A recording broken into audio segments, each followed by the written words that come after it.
हल्का दारुल अदब के चेयरमैन और तंजीम आसन के सदर हैं। मेरी मुराद वो उर्दू पंजाबी में कलाम कहते हैं, उनकी मेवाती की किताब भी आ चुकी हुई है।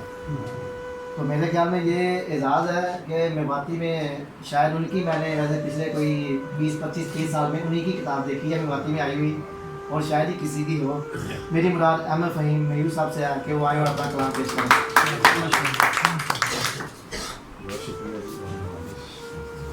आपकी इजाज़त से उर्दू के 2-4 अशार और उसकी बात करें। आसिफ ने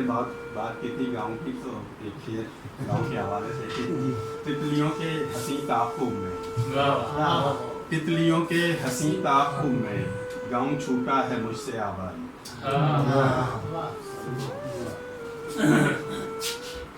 एक उर्दू बदल के 2 अशार भी थे। कई लोग रिज़्क़ के ताक़ुब में छोड़ते हैं, आपने तो बेहतर चीज़ के ताक़ुब। दिल यूं होता है कुंजे यार में खुश, दिल यूं होता है कुंजे यार में खुश, गूंज रहती है जैसे डार में खुश, और दोस्त आने लगे आयादत को, दोस्त आने लगे आयादत को, इसलिए भी हूँ मैं बुखार में खुश।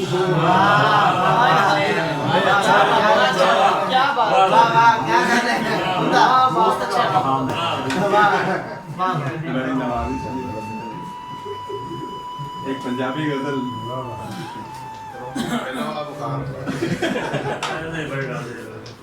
मत दी मन्ना दिल नू टाला किन्ना कू, मत दी मन्ना दिल नू टाला किन्ना कू, मैं अपने जज्बात संभाला किन्ना कू, ते रब्बा हुंते बेहुनरे नू राय पा, रब्बा हुंते बेहुनरे नू राय पा, सदरां दी इस अग नू बाला किन्ना कू, सदरां दी इस अग नू बाला किन्ना कू, ते दुनिया मैनू गेंद बनाया सत रबटी, दुनिया मैनू गेंद बनाया सत रबटी, अपने आप नू होर उछाला किन्ना कू, अपने आप नू होर उछाला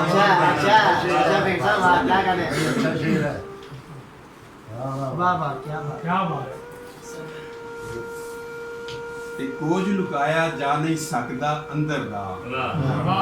कोज लुकाया जा नहीं सकदा अंदर दा, भावें अपना आप सजाला किन्ना कू, ते सूरज उगदा रोज नवा हैरानी दा,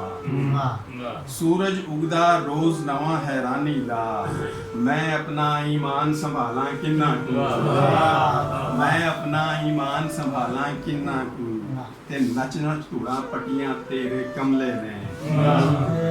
नच नच धूड़ा पटियां तेरे कमले में, पावा हूं मैं होर धमाला किन्ना कू, पावा हूं मैं होर धमाला किन्ना कू, ते दिल दा दीवा बाल के चानन कीता है, दिल दा दीवा बाल के चानन कीता है, काली रात नू होर उजाला किन्ना कू। ते आखिरी शेर है जी के मेरे यारा तू भी अपना कद वधा, मेरे यारा तू भी अपना कद वधा, मैं हूं अपना आप घटाला किन्ना कू,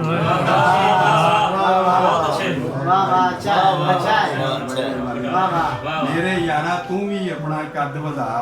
मैं हूं अपना आप घटाला किन्ना कू। अहमद ओने मैनू सियाणी लेना है, अहमद ओने मैनू सियाणी लेना है, भावें हुण मैं पेस वटाला किन्ना कू, मेरे यारा तू भी अपना कद वधा, मैं हुण अपना आप घटाला किन्ना कू।